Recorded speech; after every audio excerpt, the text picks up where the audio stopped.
아, 더러워. 청소는 사람들 없을 때나 해. 저리 비켜. 로비를 지나가던 유나은이 청소 중이던 수진의 물통을 발로 걷어찼다. 물이 쏟아져 수진의 옷을 적셨다. 죄송합니다. 제가 치울게요. 수진은 고개를 숙인 채 걸레로 물을 닦기 시작했다. 손이 떨렸지만 참았다. 하은아, 너무한 거 아니야? 저 사람도 먹고 살려고 일하는 건데. 옆에 서 있던 하은의 친구 민지가 작게 말했지만 하은은 비웃었다. 먹고 살려고? 민지야, 세상엔 원래 타고난 게 다른 사람들이 있는 거야. 저런 사람들은 저렇게 사는 게 맞는 거고 우리는 이렇게 사는 게 맞는 거지. 그게 신분이야, 신분. 하은은 명품 구두 굽으로 수진이 닦고 있는 바닥을 일부러 다시 밟았다. 다시 닦아 제대로. 수진은 아무 말도 하지 않았다. 말해봤자 달라지는 건 없었다. 30년을 그렇게 살아왔으니까. 하지만 수진은 몰랐다. 자신이 진짜로 누구인지를, 그리고 자신을 짓밟는 저 여자가 진짜로 누구인지를.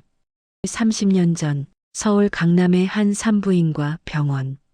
새벽 2시 35분과 2시 47분, 불과 12분 차이로 두 명의 여자아이가 태어났다. 첫 번째 아이는 윤정희의 딸이었다. 대한민국 10대 재벌, 윤정희 회장의 상속녀. 3.2kg의 건강한 여자아이. 축하드립니다. 윤 회장님 건강한 딸입니다. 두 번째 아이는 그 병원 간호사 박수님의 딸이었다. 3.1kg으로 역시 건강했다. 하지만 박수님의 얼굴엔 절망이 가득했다. 남편은 사업 실패 후 도망쳤고 빚쟁이들이 병실까지 찾아왔다. 박수님 씨, 돈 안 갚으면 큰일 나는 거 알죠? 출산 다음 날 빚쟁이가 병실에 들이닥쳤고 박수님은 갓 태어난 딸을 안고 떨고 있었다. 두 아기는 윤정희, 박수님이라는 이름표를 달고 신생아실에 나란히 누워있던 그날 밤, 박수님은 당직 간호사가 잠깐 자리를 비운 사이 신생아실에 몰래 들어갔다. 박수님은 두 아기를 번갈아 봤다. 윤정희의 딸은 고급 담요에 쌓여 있었고 자신의 딸은 낡은 담요에 쌓여 있었다. 이 아이가 평생 빚쟁이한테 쫓기며 살게 할 수는 없어, 절대로. 박수님의 손이 움직였다. 이름표를 떼어내고 바꿔 채웠다. 윤정희에는 박수님이라는 이름표를, 박수님에는 윤정희라는 이름표를, 침대 위치를 바꾸기까지 3분도 안 걸렸다. 박수님은 자신이 무슨 짓을 했는지 알고 있었지만 후회하지 않았다. 내 딸만큼은 잘 살아야 해. 다음 날 아침 윤정희는 자신의 딸을 품에 안았다. 신생아 얼굴은 수시로 변하는 걸 알았기에 아이들이 바뀌었다는 건 아무도 눈치채지 못했다. 우리 딸 세상 모든 걸 다 가질 거야. 같은 시간 박수님은 자신의 딸을 안고 쪽방촌으로 돌아갔다. 사실은 윤정희의 친딸이었지만 그 사실을 아는 사람은 오직 박수님 뿐이었다. 그렇게 두 아이의 운명은 완전히 뒤바뀌게 되고 재벌가의 진짜 핏줄은 지옥 같은 가난 속에서 자라게 됐고 간호사의 친딸은 재벌가의 공주로 자라게 됐다. 30년이 흐르는 동안 아무도 진실을 몰랐다. 하지만 바뀐 운명은 두 사람의 성격을 완전히 다르게 만들었다. 진짜 윤하은은 박수진이라는 이름으로 가난과 싸우며 성실하고 강인한 사람으로 자랐고 진짜 박수진은 윤하은이라는 이름으로 모든 것을 가지며 교만하고 잔인한 사람이 됐다.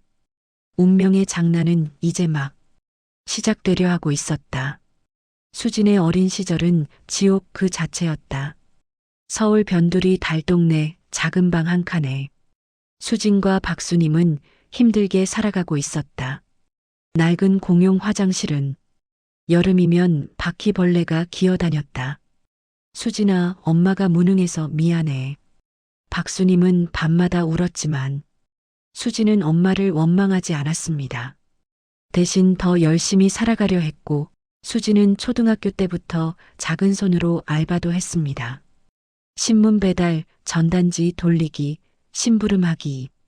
친구들이 놀이터에서 놀고 있을 때 수지는 돈을 벌어야 했습니다.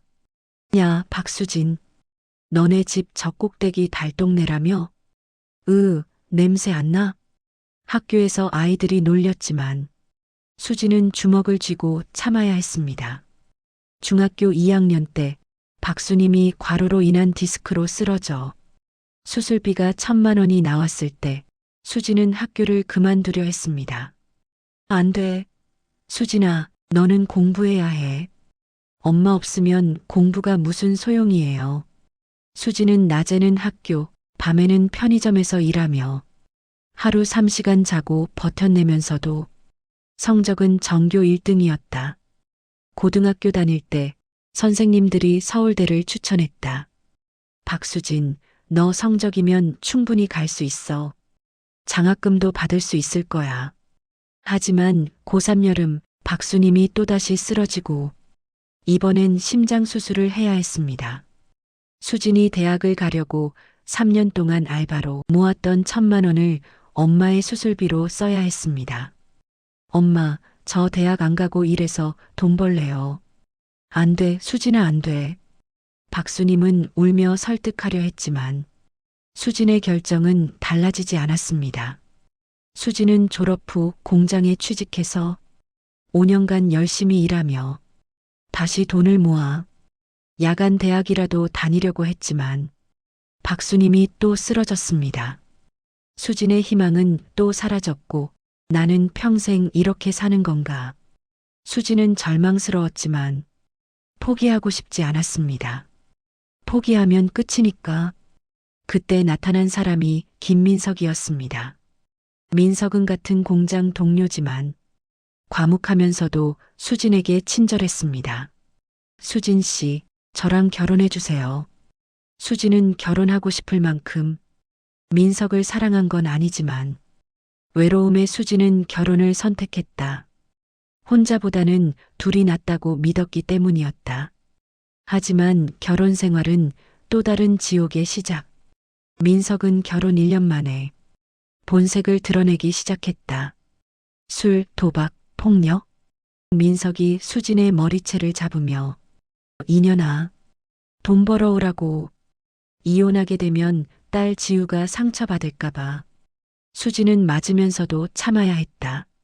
수진은 임신 중에도 일을 해야 했고 출산 후 3개월 만에 다시 일했다. 새벽 5시 빌딩 청소, 저녁 6시 식당 설거지. 엄마, 언제 와? 4살 지우는 엄마 얼굴을 거의 보지 못했다. 수진은 딸을 안고 울었다. 미안해, 지우야, 엄마가 너무 미안해. 그러던 어느 날 수진은 윤정희 회장의 건물에 청소부로 배치됐다. 급여가 조금이라도 더 높은 곳을 찾기 위해서였다. 첫 출근 날 로비에서 윤하은을 만났다. 하은은 수진을 보더니 코웃음을 쳤다. 에이, 여기도 이런 사람들 쓰네. 우리 건물 이미지 떨어지겠어. 하은은 친구들과 킥킥거리며 지나갔다. 수진은 고개를 숙였다. 30년을 이렇게 살았어. 언제쯤 끝날까? 하지만 수진은 몰랐다. 운명의 톱니바퀴가 돌아가기 시작했다는 것을. 한편 윤하은은 화려한 삶을 살았다. 표면적으로는. 하은은 태어나면서부터 모든 걸 가졌다. 강남 펜트하우스에 명품 옷과 고급차, 해외여행을 다녔지만 하은은 만족하지 못했다. 더 많이, 더 화려하게, 더 높이. 엄마, 이번 시즌 샤넬 백 사주세요. 하은아, 지난달에도 샀잖아. 그게 벌써 유행 지났어요. 새 거 사야 한다고요. 윤정희는 한숨을 쉬었다. 하은은 돈을 물 쓰듯 했고 한 달에 명품만 2천만 원씩 샀다. 하은은 대학도 제대로 다니지 않았다. 아버지 돈으로 미국 유학을 갔지만 성적 부정과 폭력 사건으로 1년 만에 쫓겨났다. 교수한테 돈 줘서 무마하세요. 우리가 가져다 바친 돈이 얼만데. 하은은 뻔뻔했다. 윤정이는 거액을 들여 사건을 묻었고 귀국 후 하은은 회사에 명목상 이사로 등록했지만 일은 제대로 하지 않았다. 출근도 한 달에 며칠이 다였다. 회사 일이 재미없어요. 그냥 돈만 주세요. 하은은 한 달에 3천만 원씩 용돈을 받았지만 그것도 모자라 회사 법인카드를 마음대로 썼다. 윤정이는 딸이 걱정됐지만 통제할 수 없었다. 하은아, 너 엄마가 그렇게 가르쳤니? 왜 이렇게 됐어? 엄마는 나한테 관심 없잖아요. 어릴 때부터 일밖에 모르시잖아요. 하은은 소리쳤다. 윤정이는 할 말이 없었다. 사실이었으니까. 하은의 진짜 문제는 돈이 아니라 성격이었다. 사람을 무시하고 깔보는데 쾌감을 느끼며 자신보다 약한 사람들을 함부로 대했다. 야, 너 이거 다시 가져와. 레스토랑에서 하은이 음식에 머리카락 한 올이 들어있다며 종업원에게 소리쳤다. 죄송합니다, 손님. 죄송하면 다야? 너 사장 불러. 당장. 하은은 종업원을 1시간 동안 세워두고 모욕했다. 주변 사람들이 쳐다봤지만 하은은 신경 쓰지 않았다. 회사에서도 마찬가지였다. 김대리, 이 보고서 뭐야? 초등학생도 이것보단 잘 쓰겠다. 하은은 서류를 김대리 얼굴에 던졌다. 김대리는 참으며 고개를 숙였다. 다시 쓰겠습니다. 1시간 안에 안 가져오면 너 잘라. 직원들은 하은을 두려워하고 혐오했다. 하지만 회장 딸이라 아무도 대들지 못했다. 하은이 가장 즐기는 일은 청소부들을 괴롭히는 것이었다. 야, 여기 다시 닦아. 하은은 깨끗한 바닥에 일부러 커피를 쏟았다. 청소부가 닦으면 또 쏟았다. 제대로 닦으라고. 이래서 너는 평생 청소나 하는 거야. 그날도 하은은 로비에서 수진을 봤다. 수진이 무릎을 꿇고 바닥을 닦고 있었다. 너 신입이지? 이름이 뭐야? 박수진입니다. 박수진? 이름도 천한 게 딱 어울리네. 하은은 수진이 닦은 바닥에 침을 뱉었다. 이것도 닦아. 수진은 떨리는 손으로 침을 닦았다. 하은은 킥킥거리며 지나갔다. 왜 나한테 이러는 거지? 내가 뭘 잘못한 걸까? 수진은 눈물을 참았다. 그 이후로도 하은의 괴롭힘은 멈추지 않았다. 다음 날 하은은 수진의 청소 도구를 일부러 걷어차며 아, 미안. 실수였어. 주워. 네. 수진이 주우려 하자 하은이 또 발로 걷어찼다. 빨리 안 주워. 느려 터졌네. 주변 직원들이 쳐다봤지만 아무도 말리지 않았다. 하은이 무서웠기 때문이었다. 일주일 후 하은의 괴롭히는 강도는 더 심해졌다. 너, 이 건물 화장실 전부 다시 청소해. 1시간 안에. 네. 하지만 제 담당 구역은 싫어. 일 그만하고 싶어. 수지는 할 수 없이 2시간 동안 무릎이 퉁퉁 부을 때까지 모든 화장실을 청소했다. 하은은 그 모습을 보며 웃었다. 역시 저런 사람들은 저런 일이나 해야 돼. 천한 건 어쩔 수 없나 봐. 하지만 하은은 알지 못했다. 자신이 괴롭히는 저 사람이 진짜 누구인지, 진실이 밝혀지는 날 모든 것이 뒤집힐 것이라는 것을. 운명은 서서히 하은을 향해 칼날을 갈고 있었다. 그날은 평범한 화요일 오전이었다. 수지는 20층 여자 화장실을 청소하고 있었다. 무릎은 이미 퉁퉁 부어 있었다. 어제 하은이 시킨 추가 업무 때문이었다. 화장실 문이 열리자 수지는 재빨리 구석으로 비켰다. 들어온 사람은 윤정희 회장이었다. 수지는 더 깊이 고개를 숙였고 윤정이가 세면대에서 손을 씻으려는 순간 갑자기 몸이 휘청했다. 시야가 흐려지고 어지러움이 밀려왔다. 윤정이의 몸이 앞으로 기울어지며 세면대 모서리에 이마를 부딪힐 뻔한 순간 수진이 재빨리 달려가 윤정이를 붙잡았다. 회장님, 괜찮으세요? 수진의 손이 윤정이의 팔을 단단히 잡았다. 윤정이는 수진의 어깨에 기댔다. 심장이 빠르게 뛰었고 식은땀이 흘렀다. 잠깐만 괜찮아요. 수진은 윤정이를 조심스럽게 화장실 입구 쪽 벤치로 안내했다. 윤정이를 앉히고 재빨리 정수기에서 물을 받아왔다. 천천히 드세요. 윤정이는 물을 마시며 호흡을 가다듬으며 점점 안정이 됐다. 그리고 자신을 구한 사람을 바라봤다. 30대 초반으로 보이는 여성 청소복을 입고 있었지만 눈빛만큼은 맑고 깨끗했다. 그 순간 윤정이는 이상한 느낌을 받았다.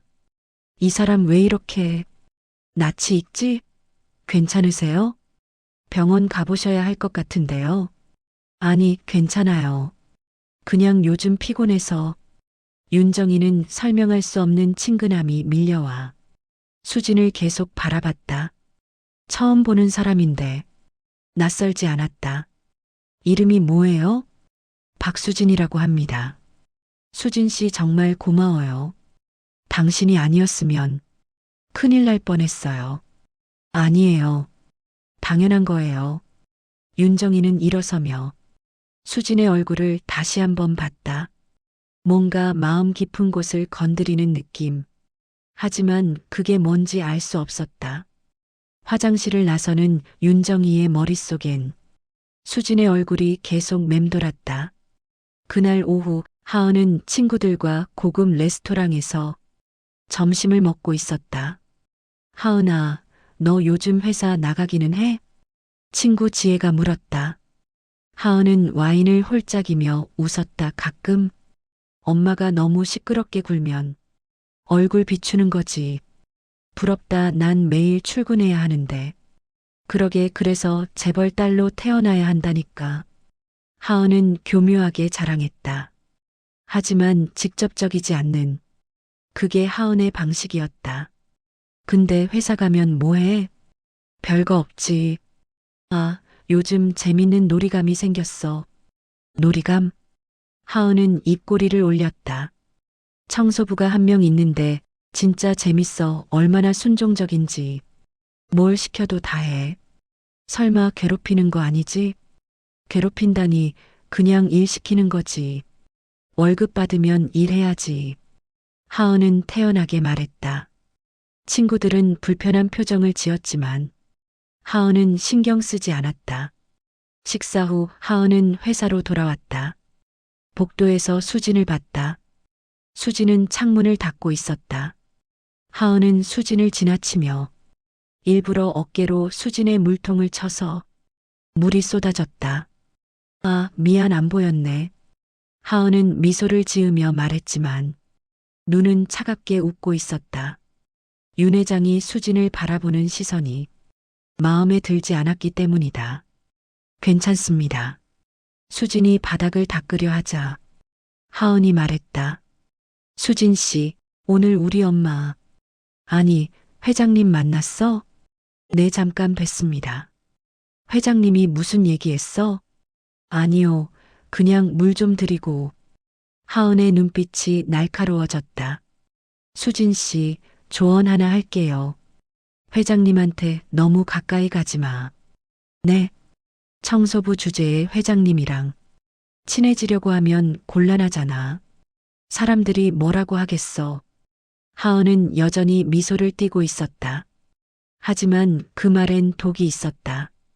저는 그런 생각 없습니다. 그럼 됐네요.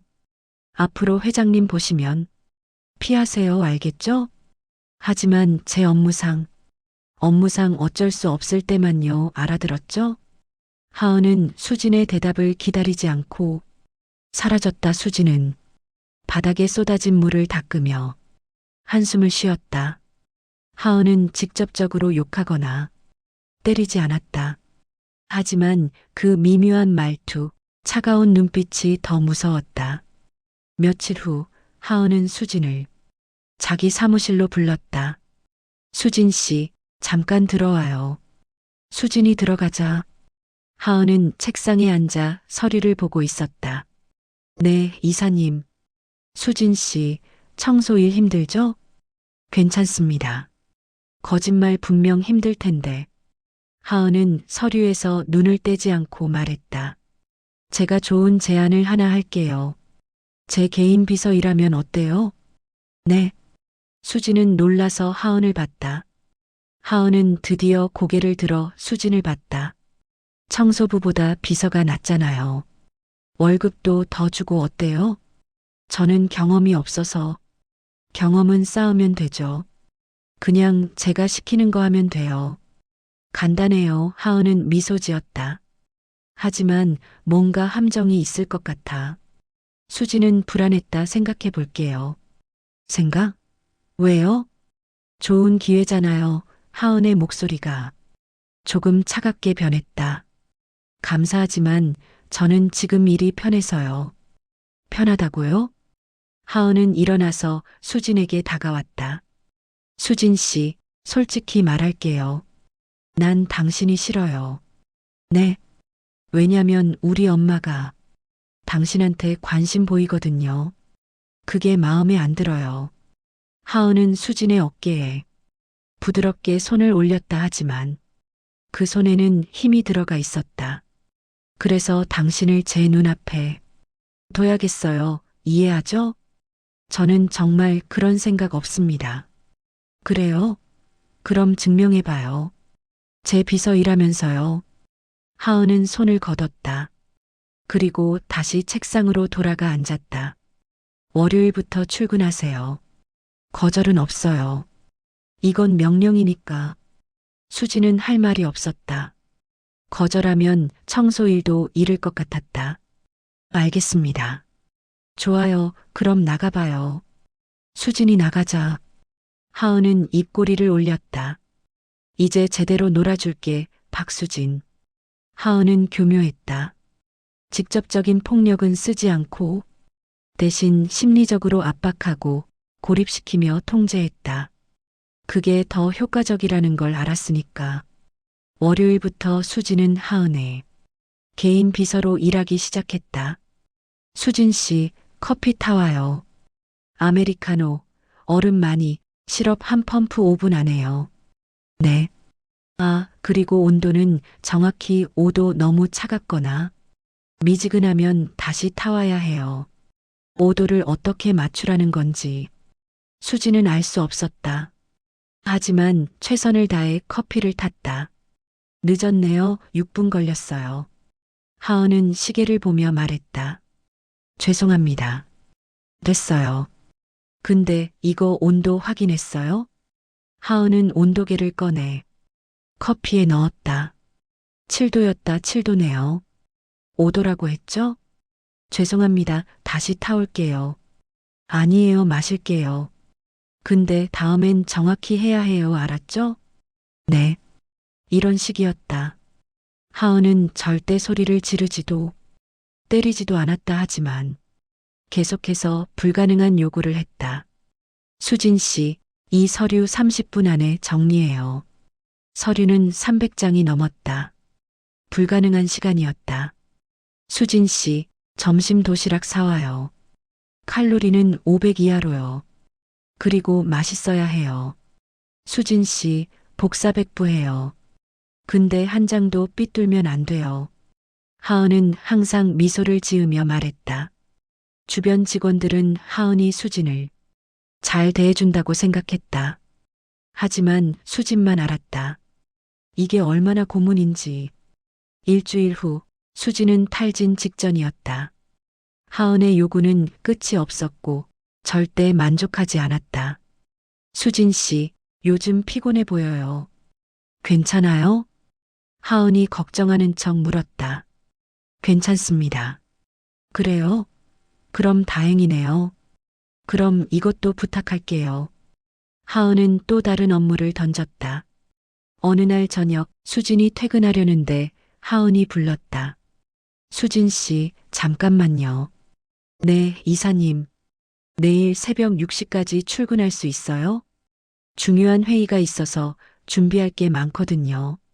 새벽 6시요? 네, 문제 있어요? 수지는 딸 지우를 생각했다. 새벽 6시면 지우를 깨워서 엄마한테 맡겨야 했다. 딸이 있어서. 아, 그래요? 그럼 어쩔 수 없죠. 대신 오늘 밤샘하더라도 내일 아침까지 이 서류들 정리하면 돼요. 하은은 엄청난 양의 서류를 가리켰다 하지만 수진 씨, 비서 일이 싫으면 다시 청소하면 돼요. 선택은 당신이 하는 거예요. 하은은 여전히 미소를 띠고 있었다. 수지는 눈물이 날 것 같았다. 알겠습니다. 야근하겠습니다. 잘 생각했어요. 그럼 내일 아침에 봐요. 하은은 명품 코트를 입고 퇴근했다. 수지는 빈 사무실에 혼자 남았다. 밤 10시 수지는 딸 지우에게 전화를 걸었다. 지우야, 엄마야. 엄마, 언제 와? 미안해, 지우야, 엄마 오늘 못 가 할머니랑 자. 또? 엄마 매일 안 와. 지우의 목소리가 울먹였다. 수지는 가슴이 찢어졌다. 미안해, 우리 딸. 엄마도 너무 보고 싶어. 전화를 끊고 수지는 눈물이 났다 하지만 슬퍼할 시간도 없이 서류를 정리해야 했다. 한편 윤정이는 며칠 전부터 보이지 않는 수진이 걱정됐다. 마주치던 곳으로 다녀도 청소하는 모습을 볼 수 없었다. 윤정이는 관리팀장을 불렀다. 박수진 씨 어디 갔어요? 아, 수진 씨요? 윤하은 이사님 개인 비서로 발령났습니다. 뭐라고? 윤정이는 놀랐다. 하은이 왜 수진을 비서로? 설마 불길한 예감이 들었다. 윤정이는 하은의 사무실로 향했다. 하은의 사무실 앞을 지나는데 안에서 목소리가 들렸다. 수진 씨, 이게 아니잖아. 다시 해와요. 하은의 목소리였다. 윤정이는 문틈으로 안을 봤다. 수진이 서류를 들고 서 있었고 얼굴은 무척 피곤해 보였다. 죄송합니다. 다시 하겠습니다. 됐어요. 근데 수진 씨, 왜 이렇게 일을 못해요? 혹시 능력이 안 되는 거 아니에요? 하은은 웃으며 말했다. 하지만 그 말은 날카로웠다. 노력하겠습니다. 노력으로 되면 다들 성공하죠. 능력이 없으면 인정해야죠. 윤정이는 문을 열고 들어갔다. 하은아, 무슨 일이니? 엄마, 무슨 일이세요? 수진 씨, 힘들어 보이는데 괜찮아요? 윤정이가 수진에게 물었다. 수진은 고개를 숙였다. 괜찮습니다. 엄마, 저희 업무 중이니까 끝내고 올라갈게요. 하은의 목소리는 차가웠다. 하은아, 수진 씨를 왜 비서로 발령냈어? 유능해 보여서요. 문제 있어요? 수진 씨 의견은 들었어? 당연하죠. 본인이 원했어요. 그렇죠, 수진 씨? 하은이 수진을 봤다. 수진은 윤정이를 보다가 고개를 끄덕였다. 네, 제가 원했습니다. 윤정이는 뭔가 이상하다고 느꼈다. 하지만 수진이 원했다면 어쩔 수 없었다. 수진 씨, 힘들면 언제든 말해요. 네, 감사합니다. 윤정이가 나가자 하은은 입꼬리를 올렸다. 수진 씨, 잘했어요. 역시 똑똑하시네요. 이사님, 걱정하지 마세요. 제가 시키는 대로만 하면 아무 일 없을 거예요. 하은은 수진의 어깨를 툭 쳤다. 수진은 온몸이 얼어붙었다. 하은은 완벽한 악녀였다. 흔적을 남기지 않았고 증거를 남기지 않았으며 얼굴에는 항상 미소를 지었다. 그리고 수진을 천천히 확실하게 무너뜨리고 있었다. 한 달이 지났다. 수진은 한계에 다다랐다. 매일 새벽 출근, 밤샘 야근, 하은의 불가능한 요구들. 체중은 5kg이나 빠졌고 눈 밑엔 다크서클이 깊게 팼다. 어느 날 아침 수진은 어지러워서 복도 벽에 기댔다. 수진 씨? 윤정희의 목소리가 들렸다. 수진은 놀라 자세를 바로잡았다. 회장님, 괜찮아요? 얼굴이 안 좋아 보여요. 괜찮습니다. 거짓말 병원 가봐요. 윤정희가 수진의 팔을 잡았다. 수진의 팔은 뼈만 남아 있었다. 수진 씨, 도대체 무슨 일이에요? 아무 일도 아닙니다. 하은이가 뭘 시킨 거예요? 아니에요. 제가 적응을 못해서 그래요. 수진은 거짓말했다. 하은이 무섭고 진실을 말하면 더 끔찍한 일이 생길 것 같았다. 수진 씨, 나한테 솔직하게 말해요. 정말 괜찮습니다. 회장님도 바쁘실 텐데 신경 쓰지 마세요. 수진은 윤정희를 피해 자리를 떴다. 윤정희는 수진의 뒷모습을 안타깝게 바라봤다. 뭔가 잘못됐어. 분명히 잘못됐어. 윤정희는 강민준을 불렀다. 민준 씨, 하은이가 수진 씨한테 뭘 시키는지 조용히 좀 알아봐. 네, 알겠습니다. 며칠 후 강민준이 보고서를 가져왔다. 회장님, 말씀하신 조사 내용입니다. 보고서에는 하은이 수진에게 시킨 불가능한 업무들, 밤샘 야근 기록, 주말 출근 강요 등이 적혀 있었다. 윤정희는 분노했다. 당장 하은이 불러. 30분 후 하은이 회장실로 왔다. 왜 불렀어요? 하은아, 너 수진 씨한테 뭐 한 거야? 뭐 하긴요, 일 시킨 거죠. 일? 이게 일이야? 윤정희는 보고서를 던졌다. 밤샘 야근? 주말 출근? 불가능한 업무? 엄마, 비서 일이 원래 그래요.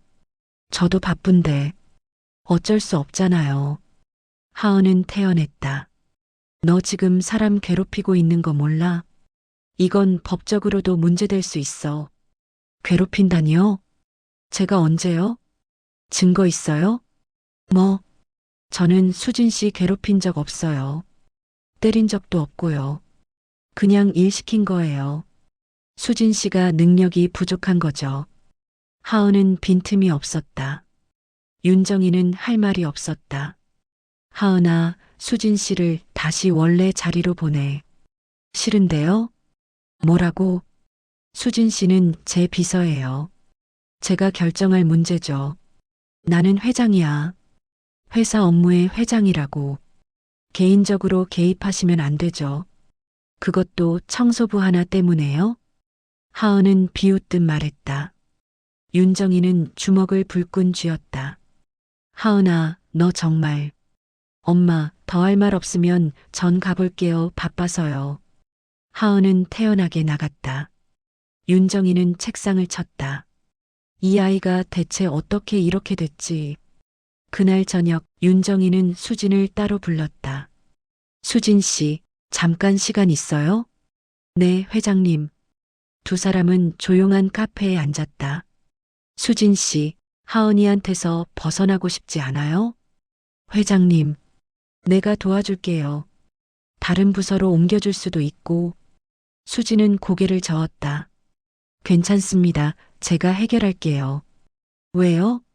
왜 참아요? 그냥 익숙해서요. 30년을 이렇게 살았으니까요. 수진의 목소리는 담담했지만 그 담담함 속에 절망이 숨어 있었다. 윤정희는 가슴이 아팠다. 수진을 안아주고 싶었다. 하지만 아직 할 수 없었다. 수진이 고개를 숙여 차를 마시는 순간 윤정희는 수진의 목 뒤를 봤다. 작은 점 하나. 윤정희의 심장이 쿵 하고 내려앉았다. 저 점이 30년 전 출산실에서 간호사가 했던 말이 생생하게 떠올랐다. 회장님, 따님 목 뒤에 작은 점이 있네요. 윤정희는 손이 떨렸다. 차를 들여다 놓쳤다. 잔이 넘어졌다. 회장님, 수진이 재빨리 냅킨으로 닦았다. 괜찮으세요? 응, 미안해요. 정신이 없어서. 윤정이는 수진의 얼굴을 다시 자세히 봤다. 눈매, 코, 입술. 나랑 닮은 곳이 많다. 하은이보다 훨씬 더 닮았어. 윤정이는 자신이 수진에게 끌리는 이유가 있을 거라 생각했다. 그날 밤 윤정이는 오래된 서류를 꺼냈다. 30년 전 출산 기록. 노란색으로 바래진 서류 속에서 간호사의 메모를 발견했다. 윤하은 출생, 3.2kg 건강, 목 뒤점 있음. 분명히 적혀 있었다. 점이 있다고. 윤정이는 하은의 어린 시절 사진들을 꺼냈다. 목욕하는 사진, 뒷모습 사진. 어디에도 점은 없었다. 이상에 분명히 있다고 했는데 윤정이는 비서 강민준을 불렀다. 강비서, 30년 전 내가 출산했던 병원. 비슷한 시기에 출산한 아이들과 병원 기록 찾을 수 있어? 네. 갑자기요? 묻지 말고 찾아줘. 그때 일하던 직원 명단도. 알겠습니다. 사흘 후 강민준이 파일을 가져왔다. 회장님 찾았습니다. 윤정이는 파일을 받아들었다. 당시 출산한 산모와 산부인과 직원 명단이 있었다. 의사, 간호사, 조산사 명단을 하나하나 읽어가다 한 이름에서 멈췄다. 박수님 간호사. 윤정이는 더 자세히 읽었다. 박수님은 그 병원 간호사이면서도 같은 날 같은 병원에서 출산했다. 불과 12분 차이로. 민준 씨. 네, 회장님. 이 박수님이라는 사람 찾아줄 수 있어? 해보겠습니다. 최대한 빨리 윤정이의 손이 떨렸다. 설마 하는 생각에 불안함을 감출 수 없었다. 다음 날 윤정이는 개인 병원에 전화를 걸었다. 김 원장님, 저 윤정이입니다. DNA 검사 좀 해주실 수 있어요? DNA 검사요? 누구와 누구의? 저와 다른 사람. 친자 확인이에요. 아무도 모르게요. 알겠습니다. 샘플만 가져오시면 됩니다. 일주일 안에 결과 나올 수 있어요? 최대한 빨리 해드리겠습니다. 전화를 끊고 윤정이는 계획을 세웠다. 수진의 DNA 샘플을 구해야 했다. 자신의 의심을 확인해야 했다. 그날 밤 윤정이는 잠을 이룰 수 없었다. 침대에 누워 천장을 바라봤다. 머릿속은 복잡했다. 30년 전 그날의 기억을 하나하나 떠올렸다. 출산은 힘들었다. 진통이 12시간이나 계속됐다. 새벽 2시 35분 드디어 딸이 태어났다. 축하드립니다. 윤 회장님. 건강한 딸입니다. 의사가 아기를 보여줬다. 작고 빨간 얼굴. 윤정이는 딸을 안으려 했지만 너무 지쳐서 금방 정신을 잃었다. 깨어났을 때는 아침이었다. 간호사가 아기를 데려왔다. 산모님, 아기 수유 시간이에요. 윤정이는 딸을 안았다. 처음 제대로 본 순간이었다. 참, 목 뒤에 작은 점이 하나 있어요. 귀엽죠? 간호사가 웃으며 말했다. 윤정이는 아기의 목을 살짝 들여다봤다. 정말 작은 점이 있었다. 우리 딸의 표식이네. 하지만 그 후 몇 달이 지나고 잊고 있던 점이 생각났다. 그런데 아기를 목욕시킬 때 점이 보이지 않았다. 점이 어디 갔지? 윤정이는 자세히 살펴봤다. 없었다. 목 뒤 어디에도 점이 없었다. 당시엔 그냥 넘어갔다. 신생아 때 있던 점이 사라졌나 보다라고 생각했다. 하지만 지금 생각해보니 이상했다. 점이 그렇게 쉽게 사라질까? 윤정이는 일어나 서재로 갔다. 오래된 앨범을 꺼냈다. 하은의 어린 시절 사진들 한 장. 한 장 넘겼다. 돌잔치, 100일, 유치원 입학. 하은은 예쁘게 자랐다. 하지만 이상하게 커갈수록 윤정이와 전혀 닮지 않았다. 눈매도 다르고, 코도 다르고, 입술도 달랐다. 남편과도 닮지 않았다. 그냥 독특하게 생긴 거겠지. 윤정이는 그렇게 자신을 설득해왔지만 늘 마음 한구석이 불편했다. 반면 수지는 자신과 닮아 있었다. 눈매, 코, 입술 모양 심지어 웃는 방식까지. 그리고 목 뒤에 점. 모든 게 맞아떨어져. 윤정이는 오래된 출산 기록을 다시 꺼냈다. 윤하은 이시 35분 출생. 3.2kg. 여아 건강 목 뒤점 있음. 분명히 적혀 있었다. 윤정이는 전화기를 들었다. 강민준에게 전화를 걸었다. 민준 씨, 박수님 주소 보내줘. 지금 당장 가볼 거야. 지금요? 밤 11시인데요. 상관없어 보내줘. 30분 후 윤정이는 낡은 다세대 주택 앞에 서 있었다. 반지야 내 딸이 이런 곳에서 자랐다니. 윤정이는 초인종을 눌렀다. 한참 후 불이 켜지고 문이 열렸다. 60대 중반의 여자가 휠체어를 타고 나왔다. 박수님이었다. 박수님은 윤정이를 보자 얼굴이 하얗게 변했다. 윤 회장님, 기억하시네요. 윤정이의 목소리는 차가웠다. 어떻게 왜 여기를 들어가도 될까요? 할 이야기가 있어서요. 박수님은 떨리는 손으로 문을 열었다. 윤정이는 좁고 낡은 방 안으로 들어갔다. 박수님 씨, 저한테 할 말 있지 않아요? 네. 무슨 30년 전 그날 무슨 일이 있었던 거죠? 직설적인 질문이었다. 박수님은 고개를 떨구었다. 모르겠는데요. 거짓말하지 마세요. 윤정이는 출산 기록을 꺼내 던졌다. 같은 날, 같은 병원, 12분 차이로 태어난 두 아이. 당신은 간호사였고 신생아실에 자유롭게 출입할 수 있었죠. 박수님의 손이 떨렸다. 그리고 당신이 아이들을 바꿔치기 했죠? 수진이 내 딸이죠? 어떻게 하셨어요? 박수님의 목소리가 떨렸다. 윤정이는 주먹을 불끈 쥐었다. 인정하는 거네요. 죄송합니다. 정말 죄송합니다.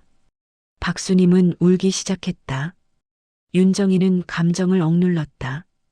왜 그런 짓을 했어요? 저는 그냥 제 딸이 잘 살았으면 했어요. 그때 저는 너무 가난했고 빚쟁이들한테 쫓기고 있었어요. 출산 다음 날 빚쟁이가 병실까지 찾아왔어요. 박수님은 흐느꼈다. 제 딸이 그런 환경에서 자라는 게 너무 끔찍했어요.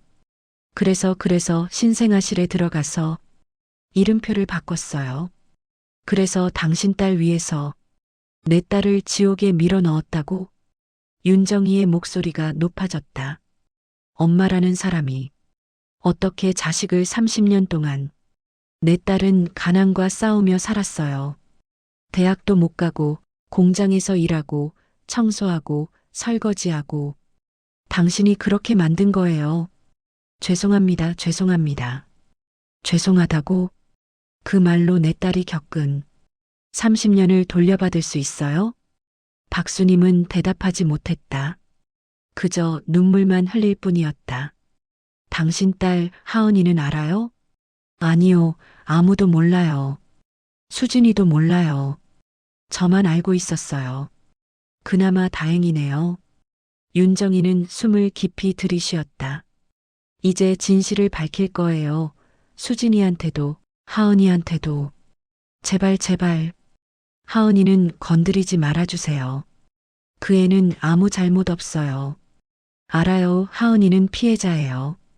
수진이도 마찬가지고. 가해자는 당신뿐이에요. 윤정이는 일어섰다. DNA 검사 결과가 나오면 다시 연락할게요. 법적 조치를 취할 테니 준비하고 있어요. 네, 알겠습니다. 윤정이는 집을 나왔다. 차에 올라 숨을 몰아쉬었다. 온몸이 떨렸다. 이제 확실해졌어. 수진이가 내 딸이야. 하지만 동시에 걱정이 밀려왔다. 수진에게 어떻게 말하지? 하은에게는? 특히 하은 30년을 자신의 딸이라고 믿었는데 사실은 아니었다고 말하면? 하은이는 어떻게 받아들일까? 윤정이는 복잡한 심정으로 집으로 돌아갔다. 다음 날 윤정이는 개인 병원에 연락했다. 김 원장님, DNA 검사 준비됐죠? 네, 회장님 샘플만 가져오시면 됩니다. 오늘 오후에 갈게요. 윤정이는 수진을 불렀다. 수진 씨, 잠깐 시간 있어요? 네, 회장님 나랑 같이 병원 갈래요? 내가 요즘 몸이 안 좋아서 검진 받으려고 하는데 혼자 가기 좀 그래서요. 제가요? 부탁해도 될까요? 수진은 고개를 끄덕였다. 하은의 눈치를 봐야 했지만 회장의 부탁을 거절할 수 없었다. 두 사람은 개인 병원에 갔다. 김 원장이 반갑게 맞았다. 회장님 오셨군요. 네. 수진 씨, 잠깐 여기 앉아 있어요. 금방 올게요. 윤정이는 진료실로 들어갔다. 그리고 김 원장에게 속삭였다. 원장님, 저기 박수진 씨 건강검진. 혈액 샘플 받아서 검사해 주실 수 있어요? 알겠습니다. 잠시 후 김 원장이 나와서 수진을 불렀다. 수진 씨, 회장님이 당신도 같이 검진 받으라고 하시네요. 무료니까 받으세요. 네, 저는 괜찮은데요. 괜찮아요. 간단한 혈액 검사만 할게요. 수진은 혈액 검사를 받았다. 김 원장은 샘플을 챙겼다. 일주일 후면 결과 나옵니다. 윤정이에게 작게 말했다. 윤정이는 고개를 끄덕였다. 병원을 나오며 수진이 물었다. 회장님은 괜찮으세요? 응, 괜찮아. 그냥 정기 검진이야. 다행이에요. 두 사람은 차를 타고 회사로 돌아왔다. 윤정이는 지쳐 보이는 수진을 바라봤다. 일주일만 기다리면 모든 게 확실해져. 그 일주일은 지옥이었다. 윤정이는 제대로 일도 못하고 잠도 못 잤다. 계속해서 수진을 생각했다. 내 딸, 내 진짜 딸이 30년 동안 저렇게 살았다니. 한편 하은은 수진을 더욱 심하게 괴롭히고 있었다. 수진 씨, 왜 엄마랑 병원 갔어요? 회장님이 같이 가자고 하셔서요. 내가 허락했어요? 죄송합니다. 다음부턴 내 허락 없이 엄마 만나지 마세요. 알겠죠? 내 하은은 수진을 완전히 통제하려 했다. 누구를 만나는지, 무엇을 하는지, 심지어 화장실 가는 것까지 보고하라고 했다. 수진 씨, 오늘 점심 뭐 먹었어요? 편의점 도시락이요. 또 편의점? 돈 없어요? 아니, 시간이 없어서요. 시간을 만들어야죠. 비서가 편의점 도시락 먹고 다니면 우리 이미지 떨어지잖아요. 하은은 5만 원짜리 지폐를 던졌다. 이거 가지고 제대로 된 거 먹어요. 근데 30분 안에 다녀와야 해요. 30분 안에 제대로 된 식사를 하는 건 불가능했다. 하은은 그걸 알고 있었다. 수지는 한계에 다다르고 있었다. 매일 밤 울었다 하지만 참았다. 조금만 더 버티자. 일주일째 되는 금요일 오후, 김 원장에게서 전화가 왔다. 회장님, 결과 나왔습니다. 윤정이의 심장이 멈춘 듯 했다. 지금 당장 갈게요. 윤정이는 모든 일정을 취소하고 병원으로 달려갔다. 진료실에 앉자 김 원장이 봉투를 건넸다. 결과입니다. 윤정이는 떨리는 손으로 봉투를 열고 서류를 꺼내 읽었다. 한 줄이 눈에 들어왔다. 친자 확률 99.99%. 윤정이의 눈에서 눈물이 쏟아졌다. 확실한 거죠? 네, 확실합니다. 모녀 관계가 맞습니다. 윤정이는 서류를 가슴에 안았다. 울음이 터져 나왔다. 내 딸, 내 진짜 딸이었어. 30년 동안의 의문이 풀렸다. 왜 하은과 교감이 안 됐는지, 왜 수진에게 끌렸는지, 모든 것이 설명됐다. 회장님, 괜찮으세요? 괜찮아요. 아니, 괜찮지 않아요. 30년 동안 내 딸이 고생했는데 윤정이는 주먹을 쥐었다. 이제 모든 걸 바로잡을 거예요. 내 딸을 되찾을 거예요. 윤정이는 병원을 나와 차에 올랐다. 손은 여전히 떨렸다. 이제 진실을 밝혀야 했다. 수진에게도 하은에게도, 특히 하은 자신이 30년 동안 살았던 모든 것이 거짓이었다는 걸 알게 되면 어떻게 될까? 윤정이는 깊은 숨을 들이쉬었다. 준비해야 해. 폭풍이 올 거야. 진실이 밝혀지는 순간 모든 것이 무너질 것이었다. 하은의 교만한 세계가, 수진의 고통스러운 삶이, 그리고 새로운 시작이 될 것이었다. 윤정이는 먼저 하은을 불렀다. 하은아, 집으로 와. 중요한 이야기가 있어. 엄마, 저 약속 있어요. 취소하고 와. 중요한 얘기니까 지금 바로 와. 윤정희의 목소리는 단호했다. 하은은 짜증을 내며 집으로 왔다. 저녁 8시, 펜트하우스 거실. 하은은 소파에 앉아 스마트폰을 만지작거렸다. 그래서 뭔데요? 빨리 말해요. 오빠들이랑 클럽 가기로 했어요. 윤정이는 심호흡했다. 어떻게 말해야 할까? 하은아, 엄마가 지금부터 할 얘기는 우리한테 어려운 이야기일 거야. 뭔데요? 무섭게. 하은은 여전히 스마트폰을 보며 대수롭지 않게 말했다.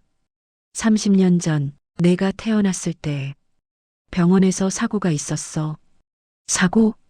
같은 날 태어난 두 아이들이 바뀌었어. 하은은 스마트폰에서 눈을 떼고 윤정이를 봤다. 무슨 소리예요? 윤정이는 천천히 설명했다. 30년 전 병원에서의 일. 박수님이 아이들을 바꾼 것. DNA 검사 결과. 그러니까 수진이가 내 친딸이야. 그리고 너는. 제가 뭐요? 하은의 목소리가 차갑게 변했다. 너는 박수님 씨의 딸이야. 순간 거실이 얼어붙었다. 하은은 윤정이를 멍하니 바라봤다. 그리고 웃었다. 무슨 드라마예요? 엄마, 요즘 스트레스 많아 그래요? 병원 가보세요. 하은아, 엄마가 이런 걸 농담으로 하겠니? 윤정이는 DNA 검사 결과를 꺼냈다. 이미 유전자 검사까지 다 확인했어. 하은은 서류를 낚아채서 읽었다. 얼굴이 점점 창백해졌다. 이게 무슨. 미안해, 하은아. 하지만 이게 진실이야. 하은은 서류를 집어던졌다. 거짓말이에요. 이건 조작이에요. 하은아. 30년 동안 저는 엄마 딸이었어요. 윤정이의 딸, 재벌가의 상속녀. 근데 이제 와서 아니라고? 하은의 목소리가 높아졌다. 그럼 저는 뭐예요? 저는 누구예요? 하은아, 진정해. 진정하라고? 제 인생 전부가 거짓말이었는데 진정하라고? 하은은 소파에서 벌떡 일어났다. 그럼 그 박수진이 진짜 엄마 딸이고 저는 청소부였던 박수진의 엄마라는 사람 딸이라는 거예요? 하은아, 그렇게 말하지 마. 왜요? 사실이잖아요. 하은은 거실을 뛰어다니다. 꽃병을 집어던져 와장창 깨졌다. 안 돼. 절대 안 돼. 이건 말도 안 돼. 하은아, 제발 진정해. 진정? 제가 어떻게 진정해요? 제 인생이 망가졌는데. 하은은 히스테리를 부렸다. 윤정이는 하은을 안으려 했지만 하은은 밀쳐냈다. 저 만지지 마세요. 당신은 이제 내 엄마가 아니잖아요. 하은아, 그동안 엄마 친딸 찾아다녔어요? 왜 이제 와서 말하는 거예요? 왜? 나더러 어떡하라고. 엄마도 최근에야 알았어. 거짓말. 분명히 알고 있었을 거예요. 그래서 저한테 그렇게 차갑게 대한 거잖아요. 하은은 울부짖었다. 윤정이는 할 말이 없었다. 하은아, 엄마는 너를 진심으로 사랑했어.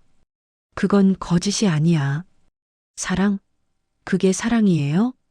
맨날 일만 하고 저는 방치하고 미안해. 미안하다고 다 해요? 이제 저 쫓아낼 거예요?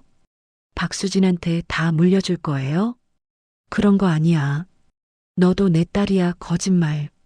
하은은 자기 방으로 뛰어들어갔다. 문을 쾅 닫았다. 윤정이는 거실에 주저앉았다.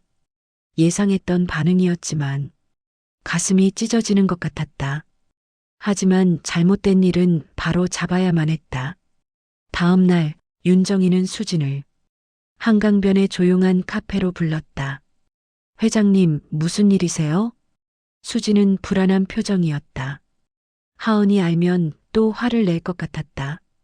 수진 씨, 오늘 할 이야기는 당신 인생에 관한 얘기예요. 네. 윤정이는 천천히 설명했다. 30년 전 병원에서의 일. 박수님이 아이들을 바꾼 것. DNA 검사 결과. 그러니까 수진 씨가 사실 내 친딸이에요. 박수님 씨의 딸이 아니라. 수진은 얼어붙었다. 입이 떡 벌어졌다. 무슨 말씀이세요? 수진 씨의 진짜 엄마는 나예요. 내 딸이에요. 수진은 고개를 저었다. 말도 안 돼요. 이건 말이 안 돼요. DNA 검사 결과가 여기 있어요. 윤정이는 서류를 건넸다. 수진은 떨리는 손으로 서류를 받아 읽었다. 친자 확률 99.99%. 수진의 눈에서 눈물이 쏟아졌고 서류가 바닥에 떨어졌다. 이게 무슨... 미안해요. 수진 씨 30년 동안 몰랐어요. 당신이 고생한 것도 몰랐어요. 윤정이도 울었다. 두 사람은 울면서 서로를 바라봤다. 그럼 제가 원래는 재벌가 딸이었다는 거예요? 그래요. 수진 씨는 그렇게 살았어야 했어요. 편안하게, 행복하게. 수진은 카페를 둘러봤다. 그리고 자신의 거친 손을 봤다. 청소와 설거지로 갈라진 손. 그럼 지난 30년은 뭐였어요? 수진의 목소리가 떨렸다. 가난, 빚, 공장 일, 청소, 설거지, 학대 전부 겪지 않았어도 되는 일이었다는 거예요? 수진의 목소리가 높아졌다. 내 삶에 나를 위한 건 하나도 없었는데 당연한 건 줄 알았어요. 수진은 울면서 소리치자 카페 안 사람들이 쳐다봤다. 제가 왜 그렇게 살아야 했어요? 대체 왜? 수진은 테이블에 고개를 묻고 하염없이 울었다. 윤정이는 그런 수진의 등을 쓰다듬었다. 울어요. 실컷 울어요. 당신은 울 자격이 있어요. 한참을 운 후 수진이 고개를 들었다. 눈이 퉁퉁 부었다. 지금 엄마가 일부러 그런 거예요? 그래요. 출산했을 때 너무 좋지 않은 상황이라 자기 딸을 좋은 환경에서 키우고 싶었대요. 그래서 저를 지옥에 밀어넣은 거예요? 30년 동안 엄마라고 믿었던 사람이 자신을 배신했다는 것을 수지는 믿을 수 없었다. 그럼 유나은 씨는요? 박수님 씨의 친딸이에요. 수지는 웃었다. 허탈한 웃음이었다. 그 사람이 저를 그렇게 괴롭힌 게 아이러니네요. 제 삶을 빼앗은 사람이 저를 괴롭힌 거네요. 하은이도 피해자예요. 잘못은 박수님 씨죠. 회장님, 아니 어떻게 불러야 하죠?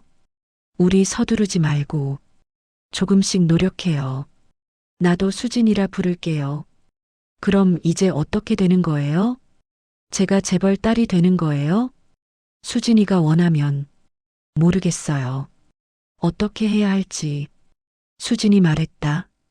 저는 30년을 박수진으로 살았어요. 이제 와서 유나은이 되고 싶지 않아요. 하지만 그리고 솔직히 두려워요. 갑자기 재벌 딸이 되는 것도 그 세계도 낯설고. 윤정이는 수진의 손을 잡았다. 천천히 생각해요. 시간을 줄 테니. 당신이 원하는 대로 하면 돼요. 감사합니다. 두 사람은 한참을 말없이 앉아 있었다. 그날 밤 하은은 집을 나갔다. 명품 가방과 옷을 챙겨서 친구 집으로 갔다. 윤정이의 전화를 받지 않았다. 하은아, 어디야? 집으로 와. 싫어요. 저 그 집 안 갈 거예요. 하은아. 그리고 이제 저한테 전화하지 마세요. 당신은 내 엄마가 아니니까요. 며칠 후 하은은 회사에 나타났다. 하지만 예전의 하은이 아니었다. 눈빛은 더 차가워졌고 말투는 더 독해졌다. 수진 씨, 이리 와봐요. 하은이 수진을 불렀다. 수진은 조심스럽게 다가갔다. 들었어요? 당신이 재벌 딸이래요? 이사님, 축하해요. 이제 당신이 주인이고 저는 하인이네요. 하은은 비웃었다. 근데 말이에요. 수진 씨 아니 윤하은 씨? 하은의 목소리는 독이 가득했다. DNA가 뭐가 중요해요? 30년 동안 저는 재벌 딸로 살았어요.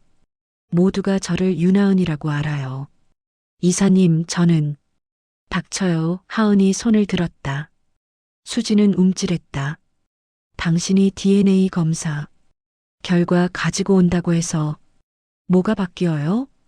아무것도 안 바뀌어요. 하은은 수진의 멱살을 잡았다. 당신은 여전히 박수진이야. 우리 건물 청소부고 그리고 나는 여전히 윤하은이야. 이 회사의 이사 놓아주세요. 왜요?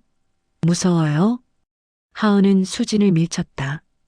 수진은 바닥에 넘어졌다. 30년 동안 제가 누렸던 걸 당신이 빼앗아갈 순 없어요. 절대로. 하은은 수진을 내려다봤다. 앞으로 더 지옥을 보여줄 테니까 각오해요. 하은은 구두굽으로 수진의 손을 밟았고 수진이 비명을 질렀다. 어머, 미안 실수. 하은은 웃으며 사라졌다.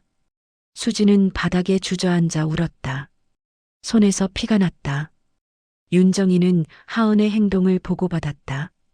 하은이가 수진이를 폭행했다고요? 네, 회장님 CCTV에 다 찍혔습니다. 윤정이는 분노했다. 하은을 회장실로 불렀다. 윤하은, 너 지금 무슨 짓이야? 너 대신 힘들게 살아온 저 아이에게 미안하지도 않니? 제가 미안해 해야 해요? 하은은 태어냈다. 수진이를 폭행했어. 폭행? 그냥 실수로 밟은 거예요. 증거 있어요? CCTV에 다 찍혔어. 그래요? 그럼 고소하세요. 어차피 저는 이제 아무것도 없으니까요. 하은은 비웃었다. 엄마가 다 빼앗아 갔잖아요. 제 정체성도 제 미래도 이제 와서 뭘 더 빼앗으려고요? 하은아, 그게 무슨 말이야? 너도 엄마 딸이야. 거짓말. 당신은 박수진한테 다 줄 거잖아요. 안쓰러워 죽겠잖아. 윤정이는 한숨을 쉬었다. 하은아, 사실을 알았다고 달라지는 건 없어. 너를 버리지 않아. 30년을 함께한 너도 내 딸인 건 변하지 않아. 입만 열면 거짓말이네요. 하은은 일어섰다. 하은아. 그리고 말해두는데 박수진한테 절대 자리를 내주지 않을 거예요. 절대로. 하은은 회장실을 나갔다. 그날 저녁 윤정이는 변호사를 불렀다. 이현수 변호사님, 상황을 설명드릴게요. 윤정이는 모든 상황을 설명했다. 박수님에 대한 법적 조치가 가능할까요? 가능합니다. 영아 유기죄, 사기죄를 적용할 수 있습니다. 처벌받게 할 수 있어요? 내 DNA 검사 결과와 박수님의 자백이 있으니 충분히 기소 가능합니다. 윤정이는 고민했다. 박수님을 처벌하고 싶었다. 하지만 수진을 생각했다. 수진은 박수님을 30년 동안 엄마라고 믿었다. 일단 보류할게요. 다른 방법을 찾아볼게요. 알겠습니다. 그럼 재산 문제는요? 재산? 진행 중이던 상속 문제는 어떻게 진행할까요? 아직 진행되지 않은 부분도 있는데 윤정이는 고개를 끄덕였다. 진행해 주세요. 수진이 앞으로 하은 씨한테 상속된 부분은 회수하시겠습니까? 아니요. 윤정이는 단호하게 말했다. 하은이도 피해자예요. 이미 하은이한테서 상속된 부분은 그냥 두시고 남은 부분과 앞으로의 내 개인 재산은 수진과 수진이 딸 앞으로 진행해 주세요. 알겠습니다. 그리고 수진이 남편 김민석 이혼 진행해 주세요. 수진이한테 유리하게 위자료, 양육권 전부 수진이 쪽으로요? 네. 그리고 그 남자가 수진이한테 접근하지 못하게 법적 조치도 해주세요. 알겠습니다. 윤정이는 계속 지시했다. 수진이가 진 빚 전부 갚아주세요. 박수님 병원비도 수진이 이름으로. 네. 그리고 수진이 딸 지우. 최고의 교육 환경을 만들어주세요. 이연수는 열심히 메모했다. 회장님, 하은 씨는 어떻게 하시겠습니까? 하은이? 법적으로 하은 씨는 이제 상속권이 없습니다. 친자가 아니니까요. 윤정이는 고개를 저었다. 법적인 문제는 하나씩 정리해 가시죠. 네. 하지만 30년을 내 딸로 살았는데 바로 내칠 수 없잖아요. 알겠습니다. 일주일 후 수진의 빚이 모두 갚아졌다. 익명으로. 김민석에게는 이혼 소송 통지가 날아갔다. 수진은 갑작스러운 변화에 혼란스러웠다. 누가 이런 걸 해준 거지? 수진은 바로 윤정이를 떠올릴 수 있었다. 어느 날 수진은 박수님을 찾아갔다. 좁은 반지하 방. 박수님은 휠체어에 앉아 있었다. 수진아, 왜 그러셨어요? 수진의 목소리는 차가웠다. 왜 그런 짓을 하셨어요? 박수님은 울기 시작했다. 미안해, 정말 미안해. 미안하다고 끝이에요? 나는 너를 사랑했어. 30년 동안 진짜로 사랑했어. 사랑요? 수진은 비웃었다. 사랑하는 사람한테 그런 짓을 해요?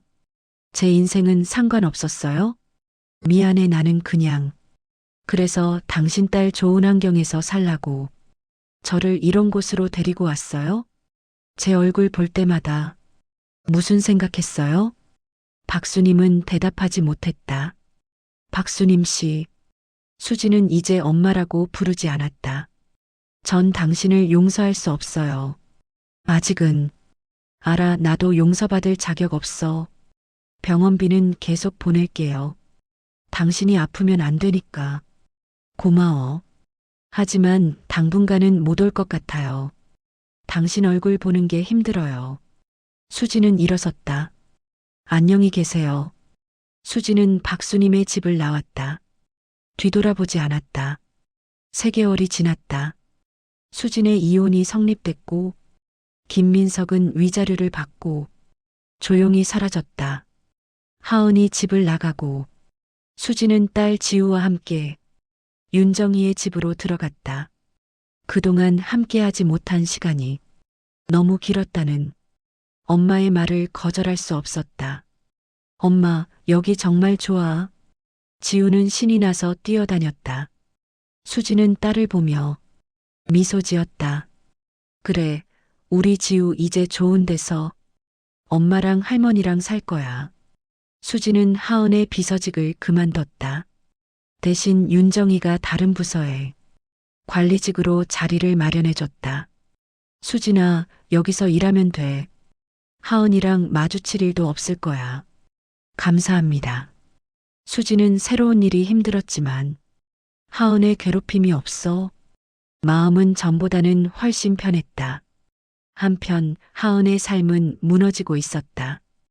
회사에서의 입지가 약해지고 사람들 사이 하은이 친딸이 아니라는 소문이 돌았다. 윤하은 이사님이 사생아래. 아니야, 친딸이 아니라 바뀐 거래. 진짜? 그럼 이제 쫓겨나는 거 아니야? 하은도 그 소문들을 들었다. 화가 났지만 어쩔 수 없었다. 회의 시간에 임원들의 태도도 달라졌다. 하은 이사님, 이 안건은 좀 무리인 것 같은데요. 왜요? 충분히 가능한데요. 하지만 리스크가. 제가 책임질게요. 이사님이 책임지신다고 해결될 문제가 아닙니다. 예전 같으면 아무도 하은의 의견에 반대하지 않았지만 이제는 달랐다. 하은의 권력이 약해진 것이다. 더 심각한 건 친구들이었다. 하은아, 미안한데 다음 주 파티에 너 못 와. 왜? 계획했잖아. 그냥 일정이 안 맞아서. 하나둘씩 하은을 피하기 시작했다. 재벌가 딸이 아닌 하은에게는 관심이 없었고 하은은 점점 고립되는 듯했다. 어느 날 하은은 술을 마시고 회사에 나타나. 수진 씨, 박수진. 하은이 복도에서 소란스럽게 수진을 불렀댔다. 수진은 놀라 돌아봤다. 이사님, 이사님? 나 이제 이사 아니야. 곧 잘릴 거거든. 하은은 비틀거리며 다가왔다. 너 때문이야, 다 너 때문이야. 이사님, 술 드셨어요. 집에 가세요. 집? 내가 어디로 가? 그 집도 이제 내 집이 아닌데? 하은은 수진의 멱살을 잡았다. 너 만족해? 내 인생 망가뜨려서? 놓아주세요. 왜? 이제 나 따위 상관없어? 하은이 수진을 밀쳤다. 수진은 벽에 부딪혔다. 이사님, 다른 직원들이 달려왔다. 하은을 말렸다. 유나은 이사님, 정신 차리세요. 다들 나. 하은은 소리쳤다. 보안팀이 와서 하은을 끌고 갔다. 나 유나은이야. 이 회사 이사라고. 하은의 목소리가 복도에 울려 퍼졌다. 그날 저녁 윤정이는 하은을 집으로 불렀다. 하은아, 이제 그만해. 더 이상 봐줄 수 없어. 뭘 그만해요? 하은은 여전히 술에 취해 있었다. 수진이 괴롭히는 거, 그리고 자기 자신 망가뜨리는 거. 제가 왜 그만둬요? 박수진이 제 인생 빼앗아 갔는데 아무도 내 인생 빼앗지 않았어. 거짓말. 하은은 소리쳤다. 모두가 저를 버렸어요. 엄마도 친구들도 회사 사람들도 전부 다. 그건 내가 그들을 함부로 대했기 때문이야. 뭐라고요? 하은아, 솔직히 말할게. 넌 30년 동안 사람들을 무시하고 괴롭혔어. 그래서 이제 그 대가를 받는 거야. 윤정희의 말은 냉정했다. 사람들은 내가 재벌가 딸이어서 참았던 거야. 이제 그게 아니니까 진심을 보이는 거고. 엄마, 나는 더 이상 내 엄마가 아니야. 내가 무슨 잘못했는지 한번 돌아봐. 윤정희는 단호하게 말했다. 하지만 30년을 내 딸로 살았으니 너한테 기회를 주려고 해. 기회요? 박수님 씨한테가. 순간 하은은 얼어붙었다. 뭐라고요? 내 친엄마야. 가서 돌봐드려. 그 사람 모르는데요? 알게 될 거야. 그리고 그분은 지금 많이 아프셔. 돌봐줄 사람이 필요해. 왜 제가 그런 걸 해야 해요? 하은은 소리쳤다. 전 재벌가 딸이에요. 다른 엄마 따위. 넌 재벌가 딸이 아니야. 윤정희가 차갑게 말했다. 넌 박수님 씨의 딸이야. 그리고 그게 내 진짜 정체성이야. 아니에요. 저는 유나은이에요. 아니야, 넌 박수진이야. 그게 내 진짜 이름이야. 하은은 바닥에 주저앉아 울었다. 싫어요, 싫어요. 전 그렇게 살고 싶지 않아요. 윤정희는 하은을 내려다봤다. 가슴이 아팠지만 냉정해야 했다. 하은아, 너는 선택해야 해. 계속 과거에 매달려서 비참하게 살 건지 아니면 현실을 받아들이고 새로 시작할 건지. 새로 시작이요? 그래, 이제는 각자의 자리로 돌아가야지. 진짜 내 삶을 사는 거야. 하은은 고개를 저었다. 전 할 수 없어요. 그럼 계속 이렇게 살아 술 마시고 사람들한테 비난받고 외로워하면서 윤정이는 박수님의 주소를 적은 종이를 내밀었다. 여기 주소야 언제든 갈 준비가 되면 가. 하은은 종이를 보지 않았다. 한 달이 지났다. 하은은 공식적으로 업무 태만과 직원 폭행으로 회사에서 해고됐다. 아파트에서도 쫓겨났다. 윤정이 명의였으니까 친구들은 전화를 받지 않았다. 하은은 완전히 혼자가 되었다. 모텔방에 누워 천장을 바라보며 통장의 잔고를 확인해보지만 얼마 남지 않았다. 이제 어떻게 하지? 하은은 가방에서 윤정이가 준 종이를 꺼냈다. 박수님의 주소. 절대 안 가 절대로. 하지만 배는 고팠고 돈은 없었고 갈 곳도 없었다. 일주일 후 하은은 박수님의 집 앞에 서 있었다. 낡은 다세대 주택 곰팡이 냄새나는 반지하. 내가 여기서 태어났다고? 하은은 토할 것 같았다. 하지만 선택의 여지가 없었다. 초인종을 눌렀다. 문이 열리고 박수님이 휠체어를 타고 나왔다. 누구세요? 저는 하은은 말이 나오지 않았다. 혹시 하은이? 박수님은 하은을 알아봤다. TV에서 봤으니까. 들어와. 하은은 집 안으로 들어갔다. 좁고 어두웠다. 하은이 30년 동안 살던 펜트하우스와는 천지 차이였다. 앉아. 하은은 낡은 소파에 앉았다. 스프링이 삐걱거렸다. 미안해, 내 욕심이 너희를 힘들게 만들었구나. 저는 인정하고 싶지 않아요. 하은은 고개를 떨구었다. 저는 윤하은이에요. 당신 딸이 아니에요. 알아, 미안해. 박수님은 울었다. 다 내가 저지른 일이야. 너가 행복하게 살았으면 하는 욕심에서였다. 하은은 아무 말도 하지 못했다. 배고프지? 밥 해줄게. 박수님은 휠체어를 타고 부엌으로 갔다. 냉장고를 열었다. 거의 비어 있었다. 미안해, 집에 별로 없네. 하은은 그 모습을 보며 깨달았다. 이게 자신의 진짜 삶이었을 거라는 것을.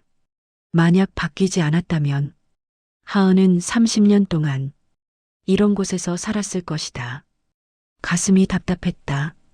제가 도와드릴게요. 하은은 일어나 박수님을 도왔다. 서툴렀지만 최선을 다했다. 두 사람은 간단한 라면을 끓여 먹었다. 맛있어? 네, 하은은 눈물을 흘렸다. 평생 먹어본 음식 중 가장 맛없는 라면이었다. 하지만 가슴은 뭉클했다. 여기서 자도 돼요? 당연하지, 내 딸인데. 그날 밤 하은은 좁은 방에 곰팡이 냄새가 났고 이불은 낡았고 잠자리는 불편했다 하지만 이상하게도 마음은 조금 편했다. 이게 내 진짜 자리인가? 하은은 천장을 바라보며 생각했다. 30년 동안 살았던 화려한 삶은 거짓이었다 하지만 이 초라한 방은 진실이었다. 하은은 자신이 30년 동안 얼마나 교만했는지, 얼마나 사람들을 무시했는지 깨달았다. 그리고 인과응보라는 걸 뼈저리게 느꼈다. 이제부터 하은은 박수님을 돌보며 살아야 했다. 재벌가 공주가 아니라 가난한 딸로. 한편 수진의 삶은 점점 나아지고 있었다. 윤정이의 도움으로 수진은 대학에 입학했다. 경영학과 30대 중반의 나이였지만 포기하지 않았다. 엄마 공부해? 응, 우리 지우 엄마 숙제 중이야. 엄마 멋있어. 수진은 딸을 안고 웃었다. 회사 일과 공부를 병행하는 건 힘들었다. 하지만 30년 동안 참아온 수진에게 이 정도는 아무것도 아니었다. 1년이 지나고 수진은 대학 생활에 적응했고 회사에서도 인정받기 시작했다. 윤정희와의 관계도 가까워졌다. 수진아, 이제 나한테 편하게 해도 돼. 아직은 어색해요. 천천히 하자. 우리 시간 많아. 2년이 지났다. 수진은 대학을 졸업했다. 우등생으로 졸업식에는 윤정이와 지우가 함께했다. 엄마, 축하해요. 지우가 꽃다발을 건넸다. 수지는 딸을 안았다. 고마워. 우리 지우 윤정이가 다가왔다. 축하해. 딸 고맙습니다. 엄마. 수지는 처음으로 윤정이를 엄마라고 불렀다. 윤정이는 눈물을 흘렀다. 고마워 그렇게 불러줘서. 두 사람은 껴안았다. 3년이 지났다. 하은은 박수님을 돌보며 살고 있었다. 매일 아침 박수님을 씻기고 밥을 해주고 병원에 데려갔다. 힘들었지만 하은은 꾹 참으며 하고 있었다. 그 과정에서 하은은 변했다. 교만함이 사라지고 겸손해지며 사람들을 이해하게 됐다. 하은아, 미안해. 내가 이렇게 고생하게 해서. 괜찮아요. 엄마, 이게 제가 해야 할 일이에요. 하은은 이제 박수님을 엄마라고 불렀다. 어느 날 하은은 수진과 우연히 마주쳤다. 길에서였다. 수진 씨, 하은 씨 두 사람은 어색하게 서 있었다. 잘 지내요? 네, 잘 지내고 있어요. 저 죄송해요. 예전에 제가 저지른 행동들. 하은은 고개를 숙였다. 미안해요. 진심으로. 수지는 하은을 봤다. 예전의 교만한 모습은 사라지고 초라한 모습이었다. 괜찮아요. 이제 다 지난 일이에요. 감사해요. 하은은 눈물을 흘렸다. 제가 받을 만한 일이었어요. 인과응보죠. 하은 씨 행복하세요. 내가 당신 자리에서 살아보니 당신이 얼마나 힘든 삶을 살았는지, 당신이 얼마나 용감했는지 알 것 같아요. 돌아서 걸어가는 하은의 뒷모습을 멀어질 때까지 수지는 바라봤다. 사람은 변할 수 있구나. 3년이 지났다. 수지는 회사에서 능력을 인정받아 임원이 됐다. 수진 이사님, 축하드립니다. 감사합니다. 수지는 창밖으로 서울 시내가 보이는 자신의 사무실을 가지게 됐다. 여기까지 오는데 35년이 걸렸네. 수지는 지난 시간을 떠올렸다. 가난, 고통, 눈물하지만 포기하지 않았다. 그리고 지금 수지는 자신의 자리를 찾았다. 지우는 초등학교에 입학해 밝고 건강하게 자랐다. 엄마, 나 오늘 시험 100점 맞았어. 진짜? 우리 지우 최고네. 수지는 딸을 안았다. 이제 딸에게 더 나은 삶을 줄 수 있었다. 윤정희와의 관계도 완전히 회복됐다. 수진아, 이번 주말에 우리 별장에 저녁 먹을까? 네, 엄마 회사 끝나고 지우랑 같이 갈게요. 모녀는 이제 진짜 가족이 됐다. 어느 날 수지는 박수님을 찾아갔다. 5년 만이었다. 문을 열자 하은이 나왔다. 수진 씨, 하은 씨 오랜만이에요. 하은은 많이 변해 있었다. 화장기 없는 얼굴, 소박한 옷차림하지만 눈빛은 평화로웠다. 들어오세요. 수지는 집 안으로 들어갔다. 여전히 좁고 낡았어 보여도 깨끗하게 정리돼 있었다. 박수님은 침대에 누워 있었다. 건강이 많이 안 좋아 보였다. 엄마, 수진아 왔구나. 박수님은 수진을 보고 울었다. 미안해, 정말 미안해. 괜찮아요. 수진은 박수님의 손을 잡았다. 전 이제 행복해요. 그러니 마음 편히 가지세요. 고마워, 정말 고마워. 세 여자는 함께 울었다. 잘못을 저지른 사람, 피해를 입은 사람, 그리고 대가를 치른 사람. 그날 밤 수지는 집으로 돌아와 거울을 봤다. 박수진이 아니라 윤수진. 하지만 어떤 이름이든 상관없어. 중요한 건 내가 어떻게 사느냐니까. 수지는 과거를 용서하기로 했다. 원망해봤자 아무것도 변하지 않았다. 대신 앞으로를 보기로 했다. 수지는 딸의 방으로 갔다. 지우는 평화롭게 잠들어 있었다. 우리 지우, 엄마가 꼭 행복하게 해줄게. 수지는 딸의 이마에 키스했다. 그리고 자신의 방으로 돌아왔다. 창밖으로 서울의 야경이 반짝였다. 30년 전 수지는 지하 쪽방에서 시작해 사람들의 발밑만 봤다 하지만 지금은 서울을 내려다보고 있었다. 길고 긴 여정이었어 하지만 이제 나는 내 자리를 찾았어. 수지는 미소 지었다. 운명이 빼앗았던 30년 하지만 수지는 스스로 되찾았다. 포기하지 않았고 참으며 버텼기에 그리고 이제 수지는 진짜 자신의 인생을 살 것이다. 행복하게.